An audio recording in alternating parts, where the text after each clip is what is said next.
goal was there was something wrong with the pipes in the wetland, and they just wanted to change a little bit in the wetlands.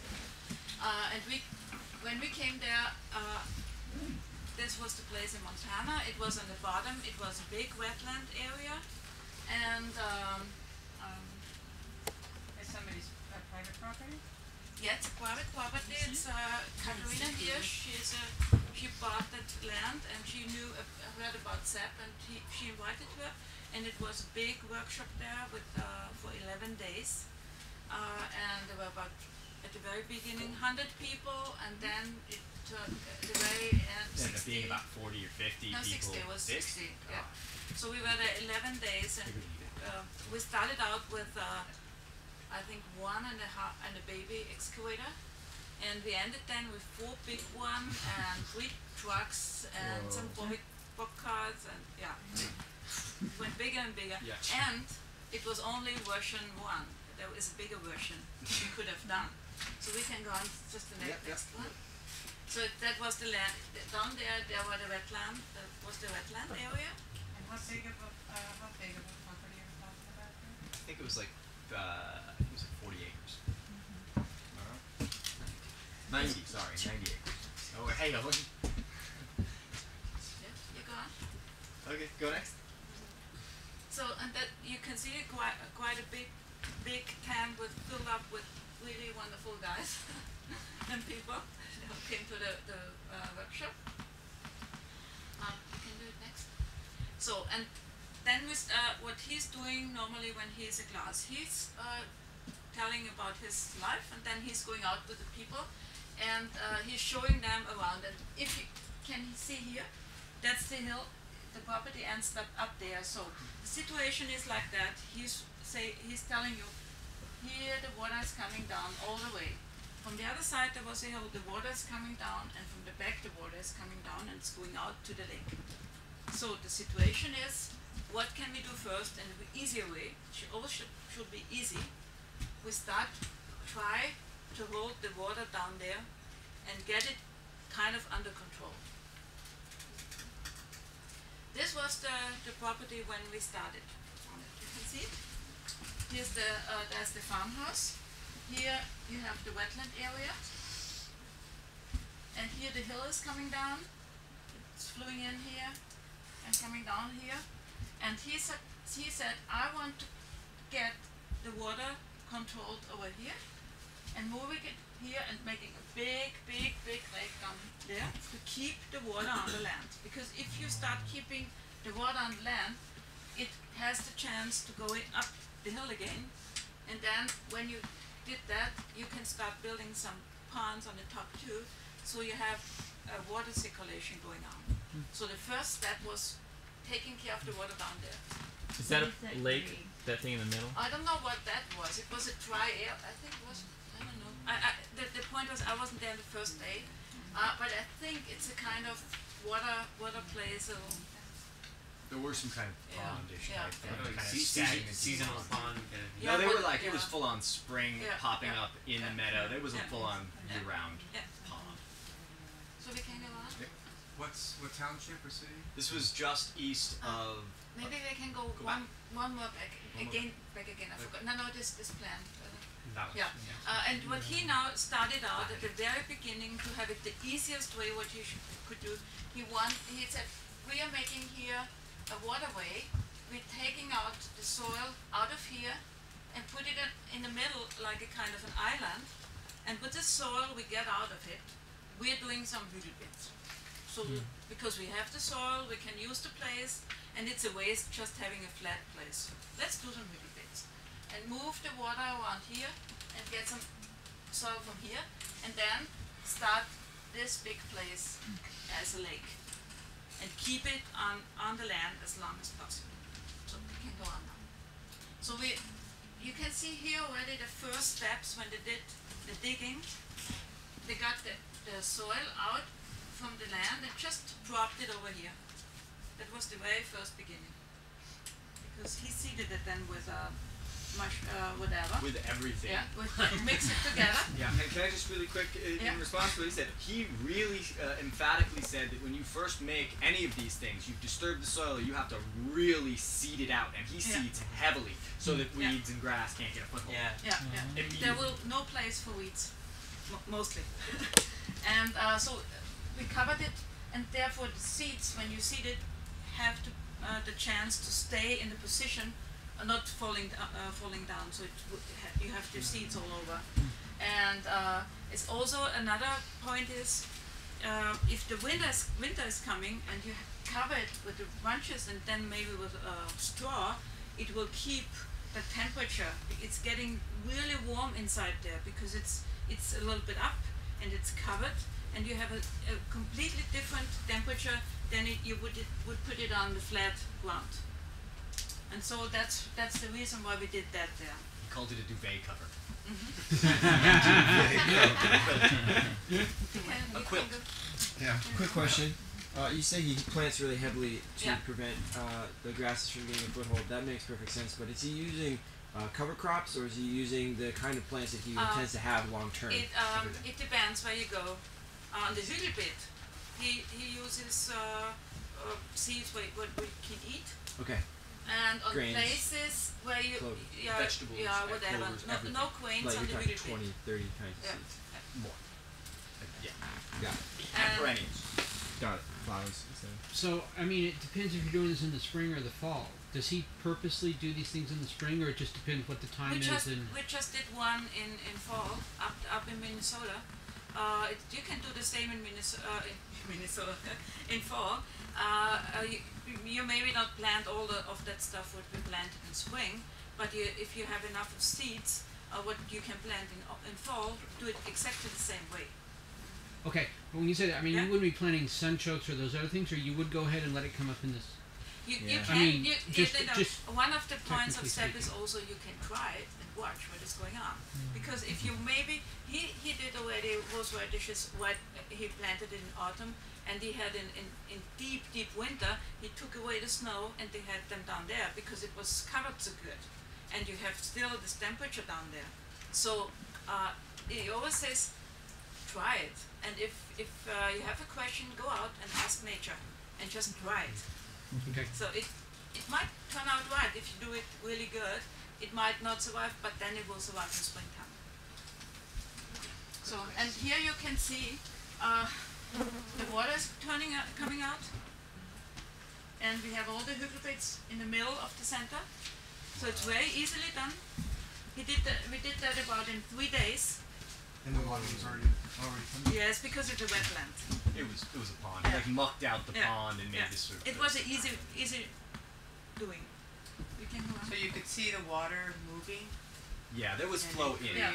There was flow in. Here you can see already another place where the water shows up because we got the soil out. And we can go on. And here you see this big Hügelbeet area. And he is nobody was allowed to disturb him. He did it by himself. He seeded in his special way. But he taught us his technique of casting, which if anyone wants to, I'll tell you about it. Yes. And when this was done, we can go on. We started to cover it with straw, and it's the best thing to do. But if you don't have straw, take leaves, take grass without seeds. It just has to be covered. How about wood chips? Would wood chips work? Not too much. It's too sour. Sour is too sour. Acid. Yeah, it gets anaerobic. It's too It's compact. nitrogen too. It has to be kind of fluffy. So you build hummus. Okay. So that was then the little bits. Yeah. And then the machine started out to do the lake, where he said he wanted to do version 1, but the owner said version 2. So we did that, and this was very interesting because Sepp always tries to go with nature like that, having the Hügelbeets like that. Meander forming. He's anti-straight lines. And he showed the people how to do the dam, and I don't know if there are also some water showing up. Maybe get some. Yeah. And here you see when it was done, and here you see how he did it. He got the water way down there. He wanted to go out like that, but we turned out doing this size. Here you have this big hügelbed area. Here you have the water flowing down. It was water step down there, water step down there, and here was this small version. And he said, I want to have it like that, because it has to be natural. But when we turned back again, the guys decided to do it this way, like human beings are doing it, because he said, I have to drive my truck on the dam, and I'm not able to drive like that. So that was a point. I don't like this part, because it's like, The guy who was constructing it, or the person who owned the property? no, the guy was driving and doing the equipment. machines. Okay. And you know, as it was a really big project, and he had over here, he had the workshop, and so when he came back, it was like that already. So logistically, the Yeah. guy made his own decision. Yeah, he showed the way. There were sticks on all over, but he didn't do it. They just decided to do it wrong. So that's also part. You have to have really good guys working together with you, because I mean it's a wonderful, great project, yeah, and really shows you how you can. That was done in about 12 days. 12 days. I mean, we had a lot of people helping with the hügelbeds. Just the planting. The machines did Planting all and the actual covering work. and so, Yeah. and we had got more and more machines in, but still, I mean, it's 12 days. That's not that long to change that way. So we can go on. It's, so that's the lake now, and it filled up in about 5 days without doing anything to it. There were springs in the bottom of it. Yeah, It was yeah, seeping up from the bottom. Yeah, it was. Go on, can go on. So we did some water. So that rocky area in the last photo, is that like an overflow? That's the Yes, spillway. that's the overflow. Yeah. Spillway. Next. Can go on. Yeah, next. You see a completely different landscape now. Is that it? That's Montana. Detroit? So yeah, we can stop. Then we went to Detroit because two guys and me, we did a book about urban permaculture, and we had Detroit on our book. We have it on our book. We're having 18 international projects how permaculture could be in town, and showing people how you can do permaculture in town. And we went. We got a donation from Oslo that paid Sepp to go, that he could be there, and we went to in high school and we showed them to do a crater garden, and so you will see that then. We can go on. It's just a question for us how it could be. And here we were visiting people living in Detroit, and they're already doing some farming projects in town, and he gave them a lot of ideas what you could do. On this place we looked, he looked to how you can find water in town, and you know how he's doing it. He's looking on the plants. If you see the right plants, there's water. Then we went to green gardens, and here you see it's a great job what these people are doing. They're really trying best, but they could be more successful. It's like this lady, she is getting older. She has the plants down there. Yeah, she might get problems getting down there. Why not building even in the greenhouse a little bit? You can go up here and harvest there, and you have a better condition for soil. Here it's drying out very easily. It's all like we were learned before, building the plants in one direction. So he tried to help them and tell them what they should do to make it better. And we went to Highland Park. This is also a permaculture project, and yeah, we showed them what to do. And this picture is, he couldn't believe what kind of food you have here. It was like colored ham, and he is only used to have his own food on his farm. And wherever he gets, the people really try to give him special food because he's not eating stuff like that. So he said, I have to make a picture for my wife to show her what they are eating. I can't believe it. Picture of Sepp taking a picture. So, and then we went to the high school in Detroit, and this is a high school for pregnant high school girls, and to teach them how to do farming. That they can, mostly of the Detroit people have some small gardens, how they can survive, and so the owner of the school invited us to the school to show them what Sepp is doing. So they can bring their babies to school, and the babies can also be educated. That's a great, wonderful project. So, and then we got the machine, again the wrong machine, but a great driver. He really did a good job. And he started out doing a grader garden. So can you see that maybe here? Because here you can see the construction of the grader garden. Yeah? They are taking out the earth here, putting it up here, and here you have then the ways where you can walk, and it's going down like a snail. So you have here the protection against the wind. You're getting in warmer temperature, and you can have much more planting places than before. And in the middle, you are having a different climate. It's much warmer down there. And if rain comes, you can keep the water down there. How deep is that fountain? Oh, how deep? Do you remember, Blanca, how deep this grader garden was? I think Feet? About 15 to 20 feet down. From the top. So, I mean, surely you went into like clay and all kinds of Yeah, stuff, definitely. right? So It's basically very you're going to replace topsoil in there to grow with? Or? Yeah, it's important. Yeah. If you go in and you get into gravel, stop it. Gravel. Gravel.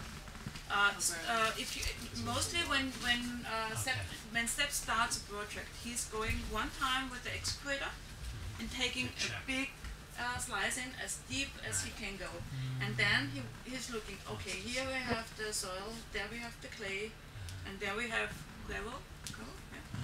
So he knows he only goes so far as the clay is, because if you go further, you never will be able to keep the water. You need the clay. So in this case, we got in and there were clay all over. So there was no. It was a place where they did already before. Further years, they made a flat area, so they got all the stuff on it. So this was clay. What about a sandy soil? If you have a sandy soil, my soil is powdered. Yeah, you should mix it up with clay. Okay. You can mix it together. Structure. Yeah. John is the guy who knows that. So then the people who paid the donation came and were looking what he was doing, and we can do the last picture.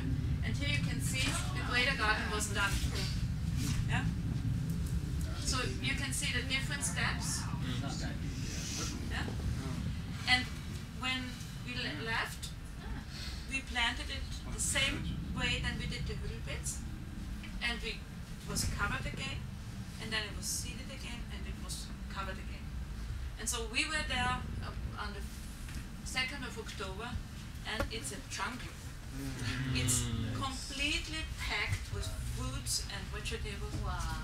When you say it was covered and seeded and covered again, yeah. Could you be more specific? Could you describe that again?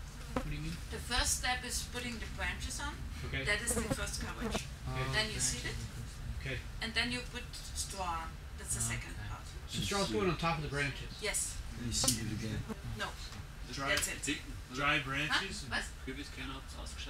Na, die haben the beans and the bees and the melons and the pumpkins. We put step by step in the earth. Straight into the clay? Yeah, the soil. So you save the topsoil back on. So you scrape the topsoil off first, and then you leave it in a place, and then after you've built this, you put it back. You try to put it back in. Yeah, if you have it. If you have it. Yeah, you have some places where you don't have topsoil, but if you do it like that, covered with branches and then with the straw, it's getting so. Nutrients, and with all so the, even on clay. if you don't harvest all the fruits in the first year, leave it there, it will rot, and you build up the soil better and better. Yeah. So from the outside, it drops back. Where is the actual ground level? Like on the outside, that's not the ground level. Inside. No. On the outside, but on the outside, it's about up here. So it's rounded up a little bit and then down. It depends how deep you can go. If you're not able to go that deep, you go more up. Yeah. It's always the situation. And in the situation, you always have to look at the landscape. Does it fit in? Does it make sense? You never make this on a hill, on a top. Yeah. You always go in try to go in. Yeah. Can I just say something? The hugel beds, the crater gardens, and the high beds are all basically his flatland strategies. His strategies are on flatlands he makes hills, and on hills he makes flatland with terraces. But he never has fixed rules. He never has fixed rules. That can change in a second. Sure. If he goes there and looks at it. Depends on the count of the land. Yeah. So doesn't this become a lake in the wintertime? It could be. Yeah. It's ready to be it, but if it's not, it's not. Yeah. But on the other side, 1 second please. If you cover it very well, you don't have to water it. Wow. It keeps you away from watering the plants because you keep all the wetness and all the stuff. It's inside. Yeah. So I went to Peru this last winter, and the Incans are the ones who created this technique. And if you guys are interested in it, there's a really amazing site called Moray, M-O-R-A-Y, and the Incans actually use the different steps, and theirs is enormous. It's probably a quarter mile across and really deep, and that they actually acclimated different plants to different climates by stepping them up, and that's how they were able to grow in such high elevation there, was using this technique to acclimate different plants to different climates. Would you do this in a very dry, hot climate, like say Arizona? Yes. You still this still works. Probably protects from the wind. Okay.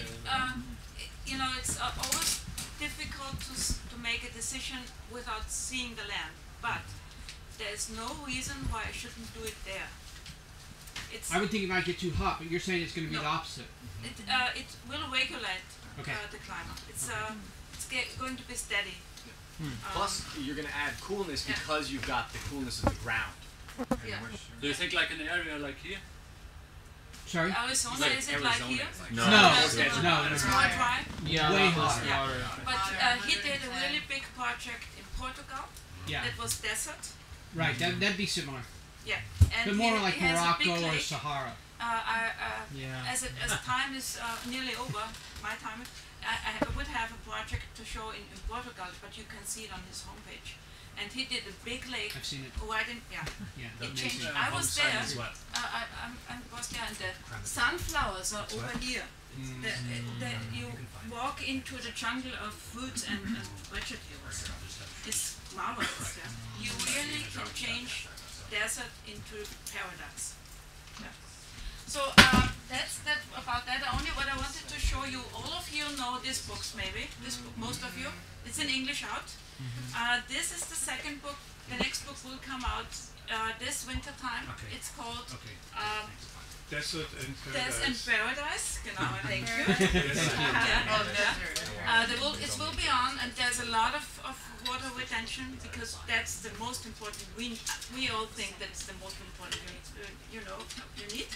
And this is the book about the urban permaculture with all the international projects we have in Pasadena, the urban homestead, and this will show up in English in springtime.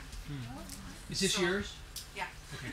Yeah, and Sepp, he was our co-helper. Yeah. So I think it's nearly one, isn't it? Yes. Yeah. So it is. if you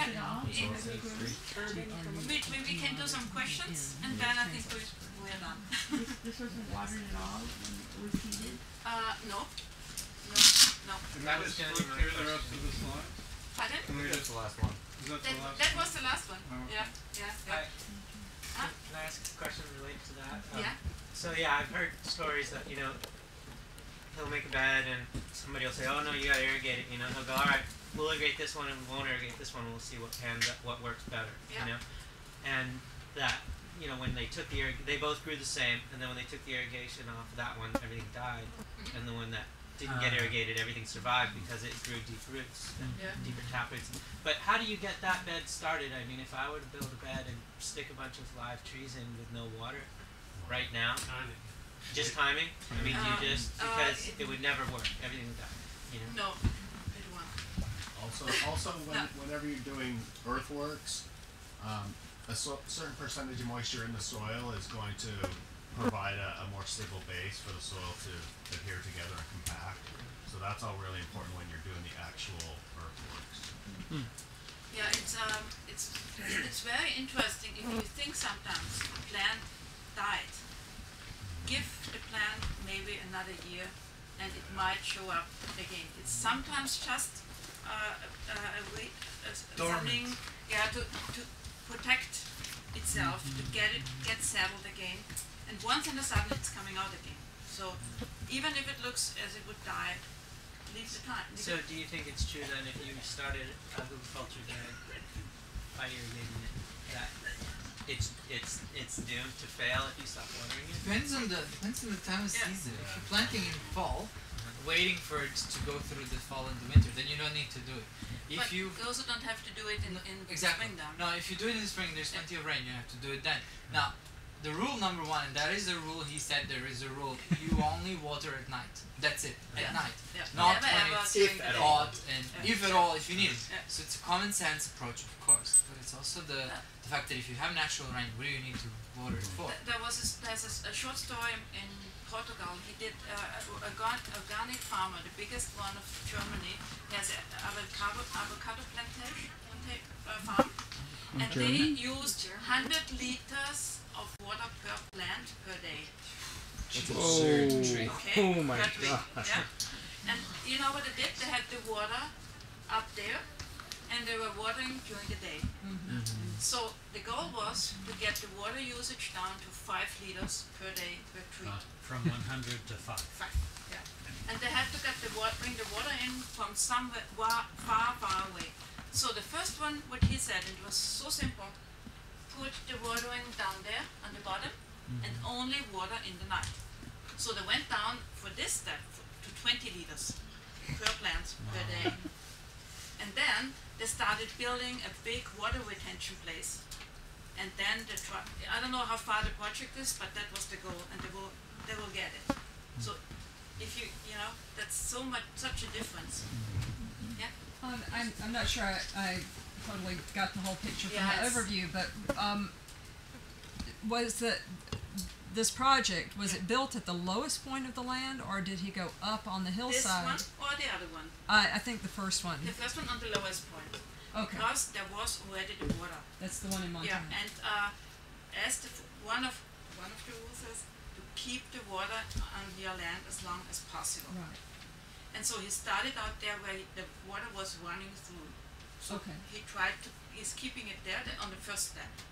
Okay, yeah, thank you, because from the aerial view it looked like he went up the hill to do that employment, but it really was at the... Yeah, but that was the first step. So the next steps will be go up to the hill then, with some more water retention places. Okay, smaller impoundments? Yeah, smaller, and then on the top maybe a bigger one. Okay. And the other one was flat land all the way. It was just a flat surface. This one? This one was just a flat land. All flat. When you've got flat, how do you decide where you put it, or does it matter? If you dig it, will it fill up? Just walk around and figure. It's so difficult to give you the right exactly directions. Mostly go there and look it around. Maybe there's a little bit of movement in the landscape, and then nothing's completely flat. No, it's not written on a paper like it should. Could you do this on a huge scale? Yes. Yeah. Okay. As big as you have. Yeah. The ones in Peru are probably a quarter mile across. Huh? As I said, it has to make sense. No, I understand. Not just for fun. I understand. Yeah. Some more questions? Is this? It seems to me that this approach really isn't doable without lots of earth-moving equipment. Exactly. I mean, I guess they didn't have that in Peru, but I guess they have lots of people with shovels. But you know, pyramids are built by hand. that is one very important point. For hundreds of years, human being changed our earth. With big equipment. With big equipment, or maybe with a shovel. Do we do it, or to try to get as close as possible as it should be? You should be very quick today, because we maybe don't have the time. And so, you can do it with a shovel, but it will take you a long time. If you have 100,000 Chinese people, you can do it with a shovel. But it's so much easier this is what they do. They do that If you want to give in the people work, of course you can invite 100 of them to do your shoveling, but you can also use biodiesel with the digger. It's not like you're polluting. So I know that this is one of the points where we sometimes hear that's a big discussion, because you're disturbing everything and you're killing trees and you're killing animals. But it is already disturbed. Yeah, maybe there's a few trees or animal will give their life for we doing it and trying to do it good again. That's how I feel with it. It's everybody has to decide how to do it, but you have to do it quick. Otherwise, it's getting tricky. Also, on top of that, it's like, I don't think you're going to go into a virgin forest and then do this. You're going to go to somewhere where it's already messed up. Yeah, that's what the point is. Regenerating the landscape. You wouldn't go in the jungle and redo it. I mean, right, it's okay. It's perfect. Perfect. Why you should disturb perfect nature? It's always, therefore it's important to go out and get a feeling for it. You know, try to get an idea what is going on here, what is wrong, or not, or what is perfect.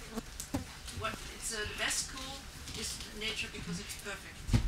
Can I just say, one of the consciousness that I took from Sepp that was very strong was that a lot of people at the course were looking around this Montana landscape that's these rocky hillsides that have a little bit of grass and some lodgepole pine, and they're saying, oh, what a beautiful, rugged mountain environment. And Sepp looked at this, and he said, oh my God, this is a human-caused and catastrophe. A devastation and a catastrophe. So where we don't necessarily notice that this is a devastated landscape, he sees that this is a devastated landscape. And I'm sure he would say the same thing about these barren hillsides around here. I said yesterday to Johnny, they sure are. 10 years before, when I was a long time ago, I lived in Kansas for 1 year, and it was so great to me, have this wonderful big land. And now, yesterday when I came in here, I said, look at that, look at that, look at that. We should change. No, that is wrong. That is wrong. And he said, don't be so bad about the landscape here, but it is. You get this view. No, I think here this area has been in former time, maybe 200, 300 years ago, a lot of oaks. Yeah, that's right. Woodland, oak woodland. That's the problem. They cut all the trees, and now the grass cannot hold the water. Right. It's simply. Right. Okay, thank you. Say hi to Sepp for us.